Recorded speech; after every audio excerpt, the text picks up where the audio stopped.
pense que quand François Hollande a été élu, la France était, on va dire, à 50-50 gauche-droite. Mais en fait, la droite a vite pris sa revanche. Mais donc, est-ce que c'est pas à cause du mandat de François Hollande et du coup en partie à cause de toi si la France est à droite aujourd'hui?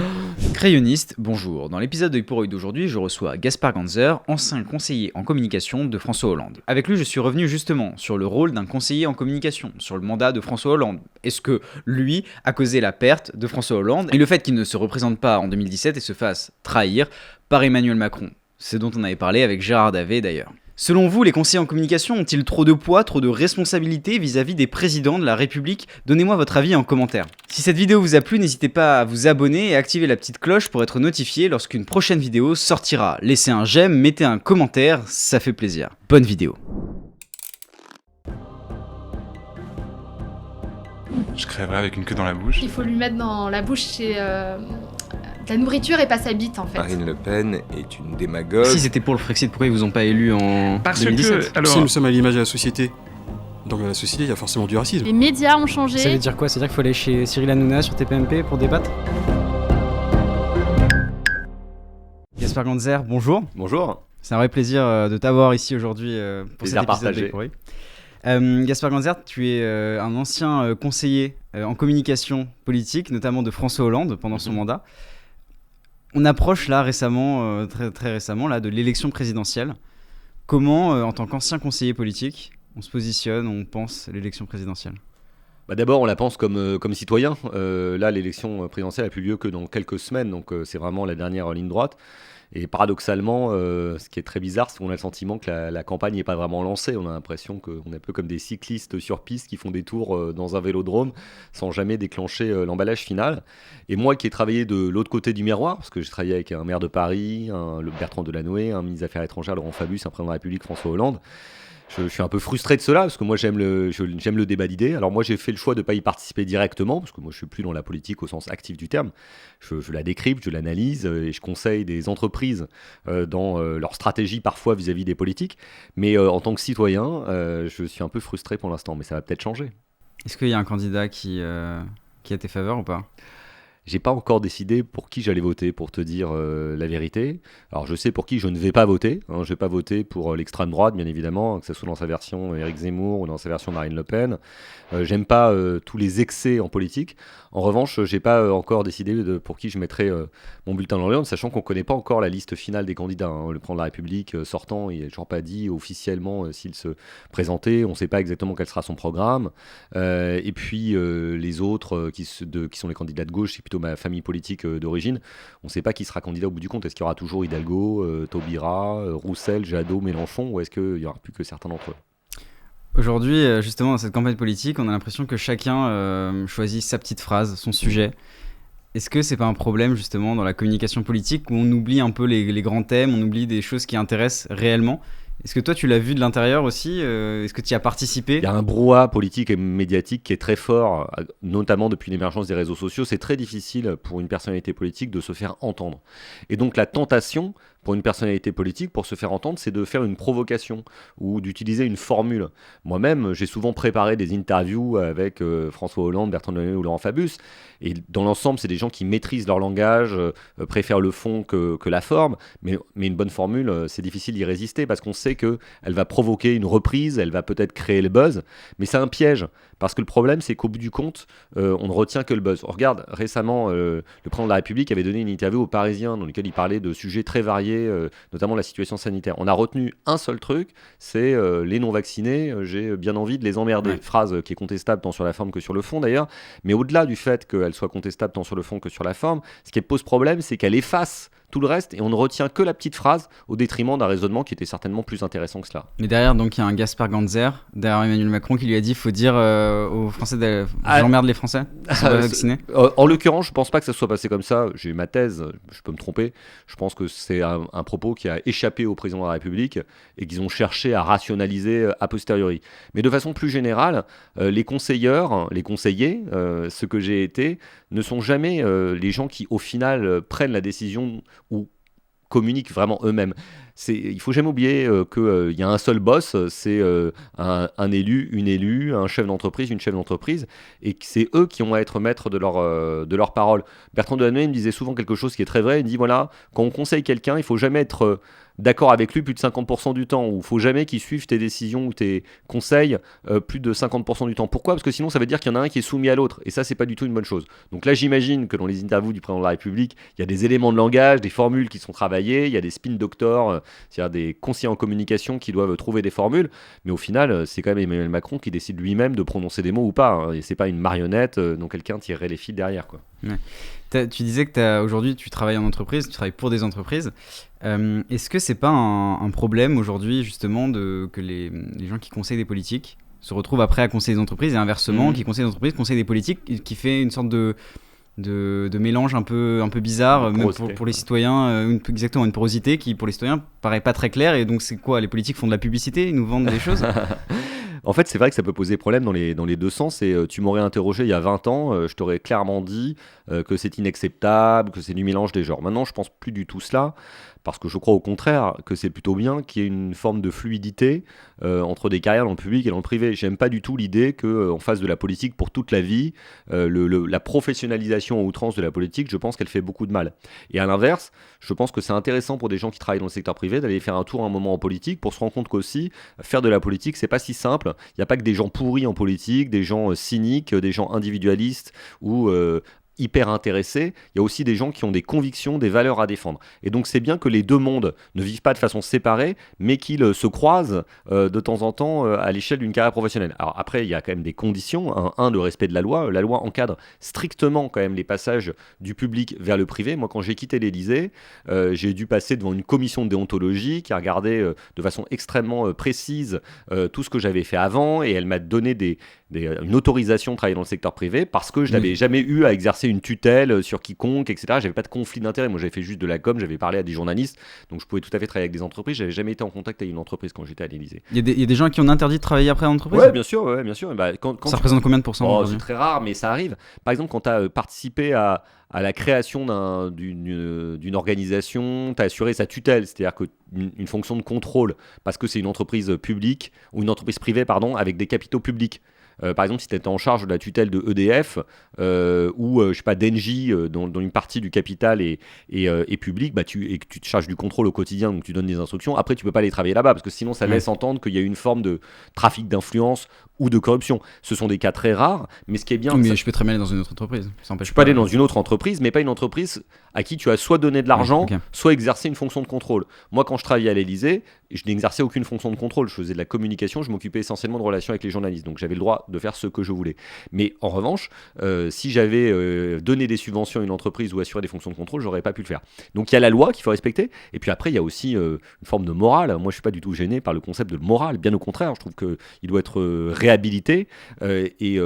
Quand on a eu la chance de travailler pour son pays, il ne faut pas aller faire n'importe quoi dans le secteur privé, aller vendre des armes, aller travailler pour une puissance étrangère. Moi, par exemple, je suis assez choqué qu'on ait un ancien Premier ministre, François Fillon, qui soit membre du conseil d'administration de plusieurs entreprises russes qui sont contrôlées par l'État russe. Je trouve pas ça normal.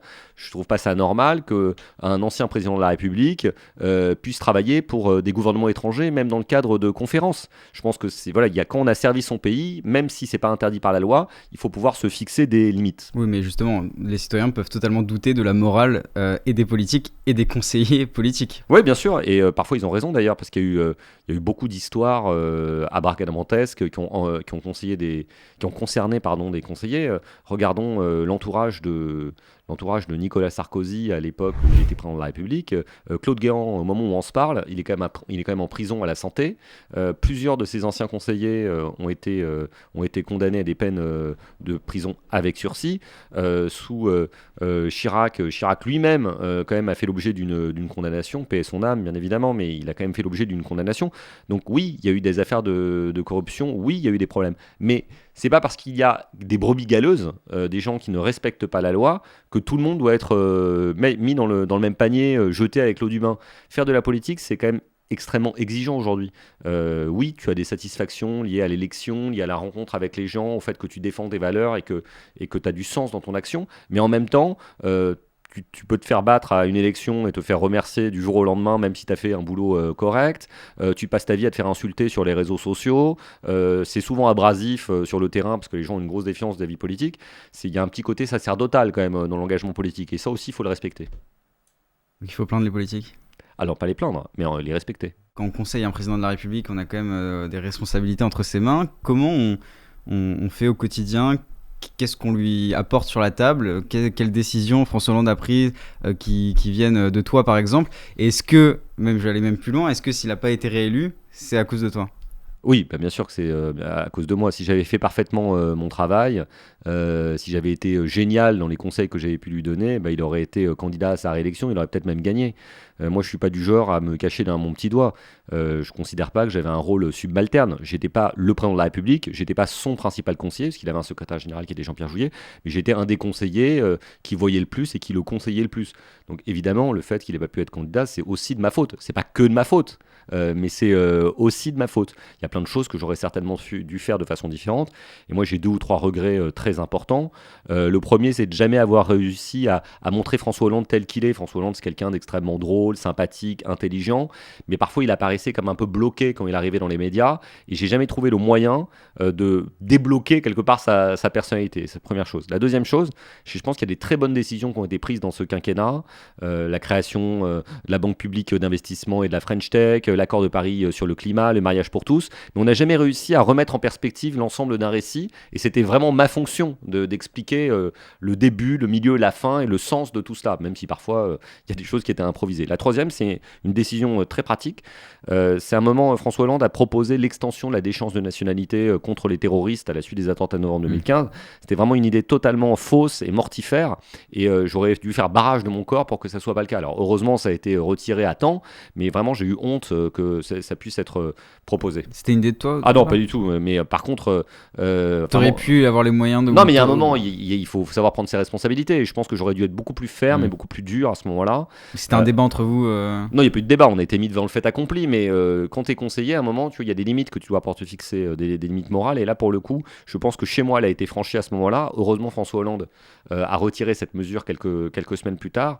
Mais sur le moment, c'est vrai que peut-être dans l'état de choc et de sidération qui était lié aux attentats, j'ai pas pu agir comme j'aurais dû le faire, et ça c'est un regret. Après il y a des choses dont je suis fier, on a partagé l'aventure incroyable de la conférence de Paris sur le climat, tout le monde se foutait de nous en disant vous n'arriverez jamais à avoir un accord, on a réussi à le faire, et puis la réaction de l'État et de la France face aux attentats a été extrêmement digne. Moi j'ai participé à l'organisation de la marche du 11 janvier 2015 à la suite des attentats de Charlie Hebdo, de l'Hypercacher et des 3 policiers qui avaient été tués, et franchement c'est un des plus beaux moments de ma vie professionnelle et même de ma vie tout court, parce qu'il y avait eu cet élan de fraternité autour des valeurs de la République après ce moment absolument terrible, et j'en étais extrêmement fier parce que parmi d'autres on a pu organiser cette manifestation absolument invraisemblable. Il y avait 5 millions de personnes dans la rue, des gens de toutes les couleurs, de tous les milieux qui défendaient les valeurs de la République. Il y avait des chefs d'État et de gouvernement de tous les États, y compris de pays qui aujourd'hui considèrent qu'on n'a pas une bonne politique en matière de laïcité. C'est une forme d'épiphanie qui malheureusement semble bien loin aujourd'hui. Et quand François Hollande arrive au Mali et qui dit que c'est son plus beau jour de sa vie politique, est-ce que ça vient de lui, il sort ça comme ça, on ne contrôle pas ou Alors ce jour-là, j'étais pas là parce que je travaillais au Quai d'Orsay à l'époque, mais j'ai souvent parlé de lui, avec lui de cet épisode. Je crois que son émotion à ce moment-là était totalement sincère, parce que c'était la première fois que François Hollande avait eu à décider d'une intervention armée, et je pense que quand il est arrivé au Mali et qu'il a pris conscience en fait du rôle qu'avait joué l'armée française au Mali pour stopper l'arrivée des terroristes djihadistes qui étaient en train de foncer sur Bamako et qui avaient mis la ville de Tombouctou dans le nord du pays à feu et à sang. Je pense qu'il a été submergé par l'émotion et donc ces mots sont sortis. Alors c'est vrai qu'aujourd'hui, quand tu prends du recul, tu trouves cette phrase un peu décalée. On imagine que dans sa vie personnelle, dans sa vie politique, il a eu d'autres moments absolument fantastiques. Mais sur le moment, je pense qu'il a dit ce qui lui sortait du cœur, et c'est bien de temps en temps de laisser l'armure se fendre. Justement, pour rester sur le mandat de François Hollande, toutes les différentes crises, donc les attentats, le Sahel, on en a parlé, la crise de l'euro avec la Grèce, etc. en 2015... Est-ce que quand on est conseiller, on se dit oulala, qu'est-ce qui me tombe dessus, c'est problématique, ou au contraire, on est content, on se dit plein de challenges et on va pouvoir non, impulser le président. moi honnêtement j'ai tout vécu à peu près j'ai comme un cauchemar, hein. J'ai beau être quelqu'un d'optimiste, joyeux, j'aime bien aller vers les autres, etc.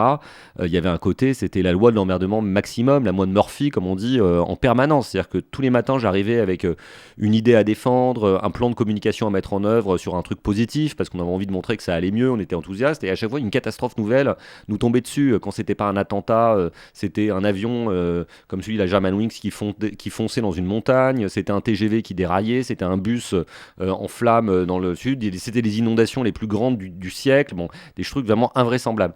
Et donc à chaque fois c'était une angoisse, hein, je dois le dire, mais on se bat en fait. C'est un peu comme un pompier qui intervient sur un incendie difficile. Eh bien il faut, j'ai beaucoup de respect pour les pompiers, donc c'est beaucoup moins dur ce qu'on faisait nous, mais on arrive, on se pose plus la question et on tentait de faire au mieux pour résister. Il y a des moments où on a vraiment bien fait de le faire, on l'a bien fait. Tu parlais à l'instant de la crise grecque.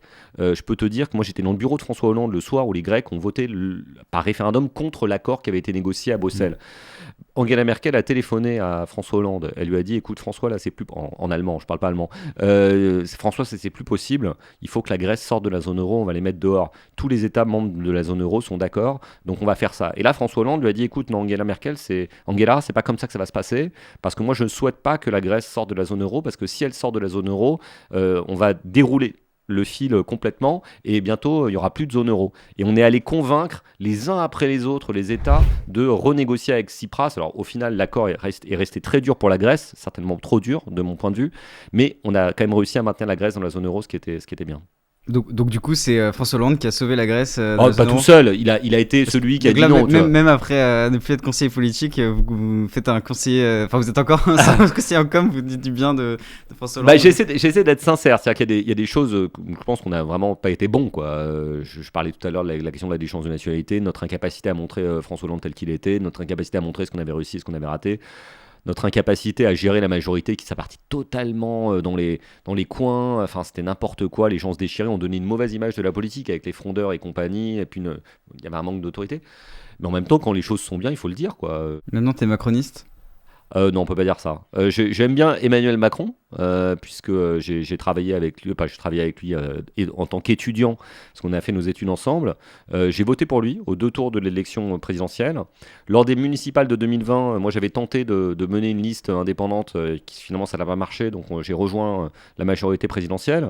Mais aujourd'hui, je me considère pas comme macroniste. Évidemment, je souhaite que l'action conduite par le président de la République, son gouvernement face à des crises comme le Covid fonctionne. Moi, je préférerais, pour te dire la vérité, qu'il y ait un candidat de gauche ou une candidate de gauche un peu solide qui arrive à émerger, quoi. Parce que Taubira, Jadot. Pour l'instant, sur le papier, il n'y a personne qui me convainc totalement. J'aime bien Roussel. Alors c'est un peu à la mode peut-être de dire ça en ce moment. Il y a des choses sur lesquelles je suis pas d'accord avec lui du tout, parce que par exemple, je suis totalement pro-nucléaire à fond. Je pense que le nucléaire n'est pas vraiment une énergie d'avenir, c'est une énergie utile. Mais bon, il faudrait quand même réfléchir à développer d'autres formes d'énergie et pas considérer simplement la seule solution, c'est de créer de nouvelles centrales alors qu'on est incapable de sortir un EPR depuis 20 ans et que ça coûte très cher et que c'est très dangereux. Mais hormis la question du nucléaire, je trouve qu'il a un bon style et surtout il recommence à parler de sujets qui moi sont importants pour moi, la lutte contre l'inégalité, la lutte contre la pauvreté. Je trouve qu'on ne parle plus jamais de la question sociale dans le débat public et ça me pose problème. Et Emmanuel Macron, pour qui j'ai de l'affection à titre personnel, on ne peut pas dire qu'il ait fait de la lutte contre les inégalités et la lutte contre la pauvreté sa priorité. Or, pour moi, ça doit être la priorité. C'est un président de droite, Emmanuel Macron ? De centre droit, on va dire, si on ne veut pas être trop méchant. Si Gaspard Ganzer était son conseiller en com, on miserait sur le côté droite ? On dirait, alors Dieu soit loué, je ne suis plus à l'Élysée, je n'y retournerai jamais. Dieu soit loué aussi, il a un très bon conseiller en communication qui s'appelle Clément Léonarduzzi, et que je ne suis plus là-bas, donc je ne sais pas, stratégiquement il doit se dire que le pays est à droite, et donc c'est là-bas qu'il faut aller chercher des voix. C'est vrai ? Le pays est à droite ? Je pense que le pays est assez conservateur, en tout cas, c'est sûr, assez conservateur sur les valeurs, très attaché à la sécurité, très individualiste aussi, et c'est vrai que moi les sujets qui m'importent le plus, c'est la solidarité, la culture, l'ouverture internationale, l'humanisme, l'écologie. Tout ça, je trouve que c'est pas ce qui est porté le plus dans la société française. Et sous François Hollande, selon toi, la France était aussi de droite ? Elle est devenue, en tout cas, je pense que quand François Hollande a été élu, la France était, on va dire, à 50-50 gauche-droite. Mais en fait, la droite a vite pris sa revanche. Mais donc, est-ce que c'est pas à cause du mandat de François Hollande et du coup en partie à cause de toi si la France est à droite aujourd'hui? Écoute, je pense que tu sais, je sais plus quel philosophe disait, les hommes font l'histoire, mais ils savent pas l'histoire qu'ils font. Donc évidemment, j'ai une responsabilité personnelle dont je ne me chercherai jamais à m'exonérer. Après, je suis suffisamment systémique pour reconnaître que c'est pas un individu ou même deux ou même trois qui font l'histoire. Je pense qu'il y a des tendances lourdes dans la société. Je pense que la montée de l'individualisme, la tentation du repli identitaire sont des choses qui viennent de très loin. Peut-être que l'erreur de la gauche, c'est de ne pas peut-être assez avoir défendu sa propre vision du monde, son attachement à la solidarité, aux valeurs de la République, son ouverture au monde. Ça, je pense qu'il y a une bataille idéologique, par exemple, sur la question de l'identité. Moi, quand j'ai fait mes études, il y a longtemps, l'attachement à l'Europe, le dépassement du cadre national, l'ouverture au monde, l'accueil des migrants, des plus fragiles, c'était vraiment une idée moteur centrale dans le débat public. Aujourd'hui, si tu commences à dire que tu souhaites accueillir des migrants dans le pays, que tu es hyper européen et que les gens ont bien le droit de vivre comme ils le veulent, selon leur culture, tant qu'ils respectent les lois de la République, bah, si tu veux, tu te fais insulter. Quand tu commences à dire que tu es attaché à l'égalité sous toutes ses formes, l'égalité d'un point de vue social, d'un point de vue des genres, d'un point de vue culturel, tu te fais montrer du doigt. Donc je pense que la gauche a une part de responsabilité là-dedans parce qu'elle a cédé trop de terrain vis-à-vis de la droite. Aujourd'hui, si les questions identitaires, nationales dominent dans le débat public, c'est certes parce qu'il y a des gens nauséabonds pour les porter, mais c'est aussi parce que la gauche parfois n'a pas assez tenu fermement la digue. Donc François Hollande. Notamment. Mais c'est un travail collectif. Collectivement, on aurait pu faire davantage. Moi, lui, mais moi je suis fier de ce qui a été fait, donc tu ne me feras pas tout jeter d'un coup d'un seul. Voilà. Mais est-ce que justement, tu as été candidat pour la mairie de Paris très récemment? J'ai perdu d'ailleurs. Oui. J'ai réussi le bel exploit d'être candidat à une élection et de ne pas être élu du tout, mais ça fait partie du jeu démocratique. Je voulais justement. Je voulais appuyer là où ça faisait mal. Voilà, exactement. Le côté de l'athlé. Je me disais, est-ce qu'on va devoir passer par ce chapitre? Mais bon, je me dis, allez, vas-y, allons-y. Non, ce que je dis, ne m'épargne pas. En tant que conseiller en communication politique, comment ça se fait qu'on n'arrive pas à se conseiller soi-même et à être bon soi-même? Alors, je pense qu'il y a deux réponses. Hein. La première, c'est peut-être qu'il faut que je regarde la vérité en face, et peut-être que je suis un très mauvais conseiller, donc les mauvais conseils que je donne aux autres, je me les suis donnés à moi-même. Première hypothèse. La deuxième, c'est qu'on se conseille en général pas très bien soi-même, parce que justement le rôle du conseiller, c'est d'apporter un regard extérieur, et peut-être qu'à certains moments j'ai manqué de lucidité.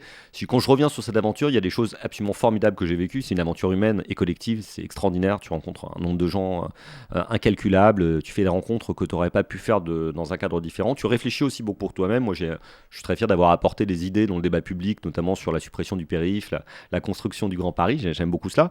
Mais après, j'ai commis une erreur, c'est-à-dire qu'en fait, au bout d'un moment, on était un peu dans une impasse politique. Tu vois, à 6 mois de l'élection, il y avait trop de candidats. Villani, Hidalgo, Griveaux, Bournazel, des écolos, etc. Et là, j'aurais dû me dire, bon, écoute, voilà, il n'y a pas d'espace politique. Il faut donner tes idées au débat public et puis après, passer à autre chose. Et je me suis un peu entêté trop longtemps, et ce qui a été une erreur. Mais j'ai appris, c'est important. Très récemment, comme je disais, il y a eu un documentaire sur Complément d'enquête avec Mimi Marchand où ça révèle que elle a eu un impact non négligeable dans la campagne du président actuel Emmanuel Macron. Est-ce que c'est un problème? Est-ce que ça a toujours existé? Est-ce que c'est récent? Est-ce que c'est quelque chose qui, le fait qu'elle organise et qu'on lui donne des missions stratégiques? J'avais reçu Gérard Davet à ta place ici, qui m'expliquait, enfin dans son livre, on raconte que Brigitte Macron a un problème parce qu'on soupçonne Emmanuel Macron d'être homosexuel et elle demande à Mimi Marchand de s'occuper de ça et de faire en sorte que ça ne sorte pas ou ce genre de choses. Est-ce que c'est quelque chose de nouveau? Je pense que des personnages comme Mimi Marchand sont quand même particulièrement dangereux quand même. En revanche, je ne sais pas comment Emmanuel Macron s'est retrouvé avec cette personne dans son entourage. Je viens d'écouter l'histoire que tu m'as racontée, mais je n'en ai jamais parlé ni avec lui ni avec son épouse Brigitte. Mais quand j'ai vu l'image, on doit s'en souvenir, de Mimi Marchand, les bras en V, là, faisant le signe de la victoire dans le bureau du président de la République, je me suis dit, mais comment est-ce qu'on a pu en arriver là? Cette femme a été condamnée à plusieurs reprises, a fait des séjours en prison, Elle a des méthodes extrêmement borderline dans ses rapports avec les personnalités publiques. Comme une sorte de mainmise sur le milieu des paparazzi et des photographes. Elle travaille avec des publications.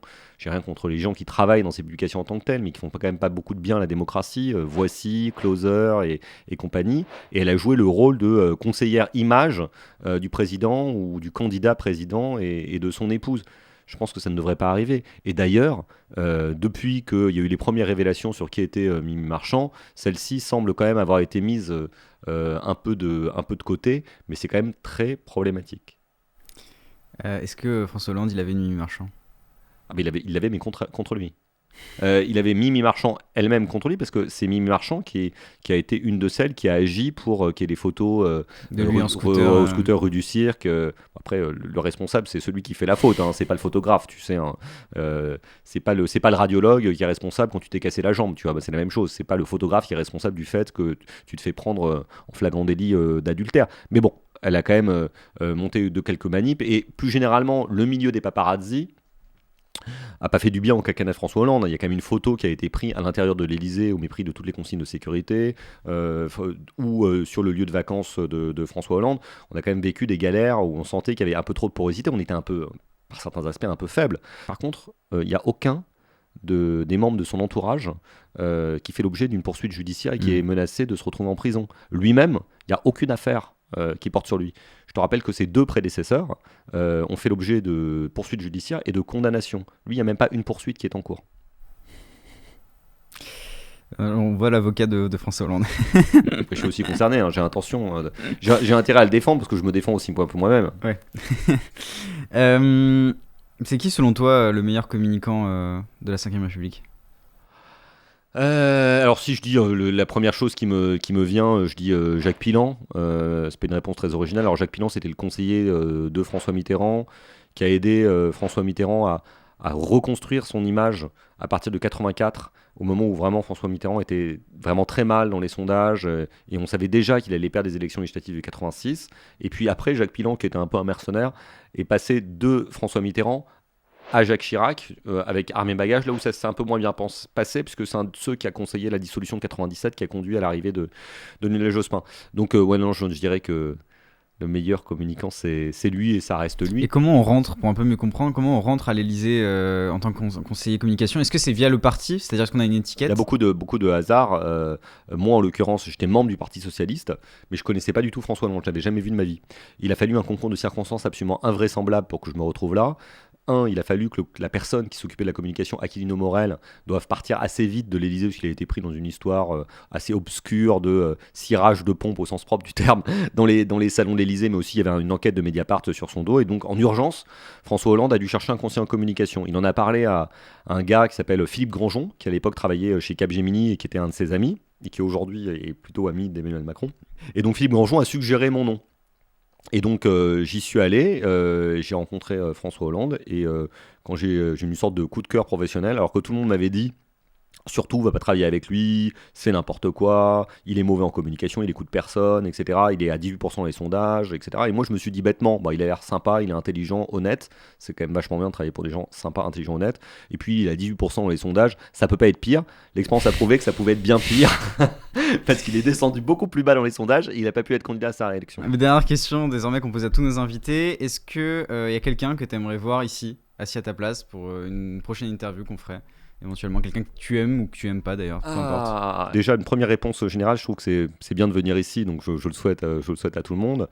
La deuxième, c'est que je trouve que ce qui est bien dans votre média, c'est que vous donniez la parole à tout le monde. En même temps, c'est vrai que moi, tu vois, génération identitaire, je peux pas du tout, ça me fait totalement vomir, mais bon, je comprends qu'il y a des gens qui sont prêts pour les écouter, donc je vais dire ça, je vais peut-être me faire insulter après sur les réseaux sociaux. Pour répondre à ta question, soit des auteurs, ou même des auteurs. Moi, c'est ça qui m'intéresse le plus, c'est d'avoir le point de vue d'artistes sur la société. d'artistes extrêmement connus. Tu vois, je sais pas si tu pourrais inviter un jour Michel Houellebecq, Karine Thuil, Nicolas Mathieu, ou de gens en devenir, tu vois, sur l'émergence, tu vois. Il y a des auteurs plus jeunes que je trouve absolument exceptionnels. Par exemple, récemment, j'ai lu le bouquin d'une fille qui s'appelle Jade Ségalen, que j'ai trouvé absolument exceptionnel. Donc voilà, il y a beaucoup de choses à faire. Très bien, très, très bon conseil en tout cas. Et dernière question, est-ce que tu as une citation qui t'accompagne au quotidien? Est-ce qu'il y a une phrase que tu voudrais que les gens retiennent de cette interview? Ah, c'est très difficile. Écoute, il y a une citation que j'aime beaucoup dans La Promesse de l'Aube. Elle intervient au moment où en fait Romain Gary apprend qu'il est mal classé à l'école de l'air, et donc il vit ça comme une humiliation. Et là, il dit que quand il est confronté à l'adversité, il se tourne toujours vers l'adversité les poings serrés, et qu'il se sent à l'aube du premier combat. J'aime bien cette expression, l'aube du premier combat. Merci beaucoup, Gaspard Ganzer. Je t'en prie. Cet épisode d'Œil pour Œil est terminé, j'espère qu'il vous a plu. Si c'est le cas, n'hésitez pas à vous abonner, à activer la petite cloche pour être notifié lorsqu'une prochaine vidéo sortira, à mettre un j'aime et à nous laisser votre avis en commentaire, ça nous intéresse. C'était Antonin pour Le Crayon, salut.